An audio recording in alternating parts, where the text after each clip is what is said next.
Hello दोस्तों, welcome back to this channel. दोस्तों, इस वीडियो में फ्यूचर रिटेल के लिए हम लोग बातचीत करेंगे, लेकिन उससे पहले आप लोगों से रिक्वेस्ट करना चाहूँगा, अगर आप चैनल को फर्स्ट टाइम देख रहे हैं, सब्सक्राइब करके बेल आइकन को हिट कर लीजिए और डीमैट या ट्रेडिंग अकाउंट के लिए डिस्क्रिप्शन बॉक्स में लिंक दिया गया है।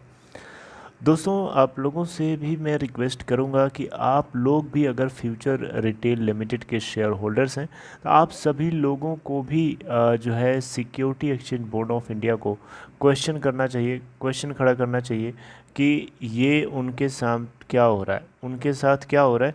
ये बात मैं ऐसा इसलिए बोल पा रहा हूँ क्योंकि मुझे एक आर्टिकल मिली और इस आर्टिकल में प्रॉपर तरीके से बताया गया है कि जो शेयर होल्डर्स का मैसिव लॉस हो रहा है उसको लेकर के इन्वेस्टर विजय कुलकर्णी की तरफ से कुछ बातें कही गई हैं, राइट, और जो कहीं ना कहीं आप सब लोगों को भी सेटिस्फाई करेंगी। देखिए, यहाँ पे शेयर जो फ्यूचर ग्रुप के शेयर्स, अलग अलग कंपनीज के जो शेयर्स की वैल्यूज़ है उसमें जो शार्प डिक्लिनेशन देखने को मिला है उससे बहुत ही तगड़ा झटका लगा है उनके आम इन्वेस्टर्स को, राइट।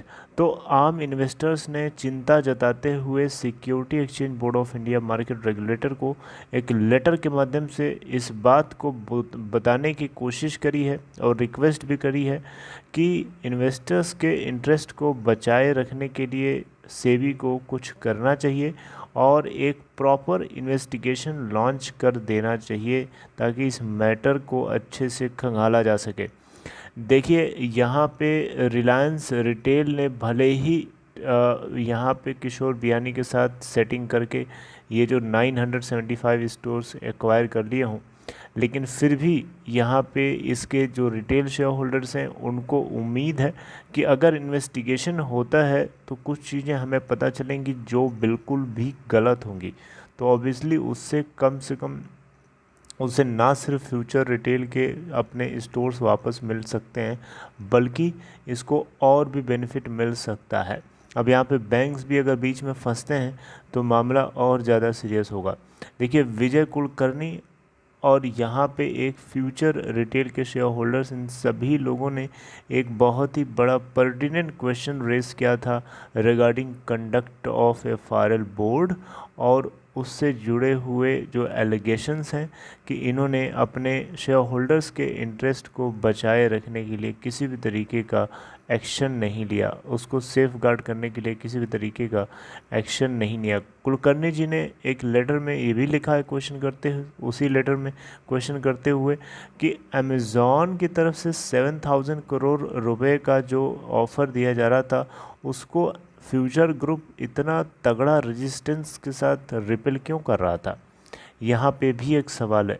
शायद ये सवाल इसलिए है क्योंकि फ्यूचर ग्रुप अगर इतना तगड़े तरीके से रिपेल कर पा रहा था, इसका मतलब कहीं ना कहीं उसका इंटरेस्ट रिलायंस के साथ सेट था, है ना, है कि नहीं। तो ये भी एक क्वेश्चन कुलकर्णी जी ने क्वेश्चन किया है मार्केट रेगुलेटर सेबी से। तो अब आप लोगों से भी मैं गुहार लगाऊंगा, आप लोगों से भी मैं रिक्वेस्ट करूंगा कि आप लोग भी security exchange board of India को लेकर के इस मुद्दे के ऊपर घेरिए, क्योंकि देखिए, फ्यूचर रिटेल लिमिटेड को एनसीएलटी के अंदर ले जाने से किशोर बियानी का कुछ नहीं जाएगा, क्योंकि ऑलरेडी जितना जाना था जा चुका है और बाकी हो सकता है वो सेटिंग हो। लेकिन स्टेक होल्डर्स का तो हर दिन नुकसान हो रहा है ना, हर दिन लोअर सर्किट लग रहा है, उनका तो हर दिन बर्बादी हो रही है कि नहीं हो रही है, राइट। तो यहाँ पे दोस्तों इन्हीं चीज़ों को ध्यान में रखते हुए अगर आप देखें, चाहे बैंक्स हों, चाहे शेयर होल्डर्स हों, चाहे अदर स्टेक होल्डर्स हों, इन सभी को मैसिव लॉस इनकर करना पड़ा है। ये बात किसी से छुपी नहीं है, हर कोई झेल रहा है, हर कोई देख रहा है, राइट। अमेज़ॉन रिपीटेडली यानी बार बार एक ही बात को बोलता रहा है कि ये एक बहुत ही बड़ा सीरियस क्वेश्चन है इंडियन बैंकिंग सेक्टर के ऊपर कि किस तरीके से वो सुपरवाइज़ करते हैं अपने उन सारे बुक्स ऑफ अकाउंट को जिनको उन्होंने कोलेटरल के रूप में इस्तेमाल कर मतलब लोगों को करने दिया, राइट। और उनके होते हुए ऐसा हो गया, राइट। तो इसको लेकर के सेबी से, आरबीआई से, इन सभी रेगुलेटरी बॉडीज़ से इन्होंने अपील की है कि एक डीप इन्वेस्टिगेशन कराई जाए। दोस्तों आप लोगों को क्या लगता है, डीप इन्वेस्टिगेशन कराई जानी चाहिए? क्या आपको लगता है डीप इन्वेस्टिगेशन कराए जाने से अगर मामला पकड़ में भी आता है तो क्या होगा? और पहली भी चीज़, मामला पकड़ में आएगा कि नहीं आएगा ये बात हम नहीं बोल सकते, क्योंकि ये रिलायंस है और रिलायंस भारत सरकार के कितना ज़्यादा प्रेमी है, कितना ज़्यादा क्लोज़ है, ये बात आपको पता है, अच्छे से पता है, ये बात आपको छुपी नहीं है। तो इसके ऊपर कुछ भी टिप्पणी करना थोड़ा मुश्किल है। रिलायंस के साथ अगर सेटिंग भी होगी फ्यूचर ग्रुप की तो शायद उसको छानबीन कर पाना थोड़ा सा मुश्किल मुझे लग रहा है। आपको क्या लगता है कमेंट बॉक्स में बताइए।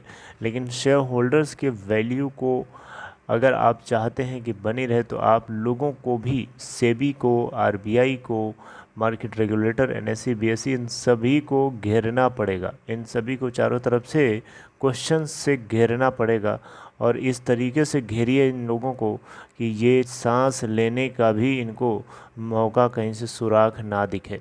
तभी ये कुछ समझ पाएंगे शेयर होल्डर्स के दर्द को और उनके नुकसान को, अदरवाइज़ इनको कोई फ़र्क नहीं पड़ता। जैसा कि आपने कई दफ़े देखा है, कई कंपनीज़ के केस में देखा है, नाम लेने की ज़रूरत नहीं है, आपको बहुत अच्छे से पता है। चलिए आपसे मिलूंगा नेक्स्ट टाइम कुछ और बातचीत करते हुए। ये एक खबर मिली थी मुझे जो आप लोगों से मैंने चर्चा किया। I hope you like it. अगर आपको कंटेंट अच्छा लगा हो, अप्रिशिएट करने के लिए लाइक कर सकते हैं इस वीडियो को। And take care.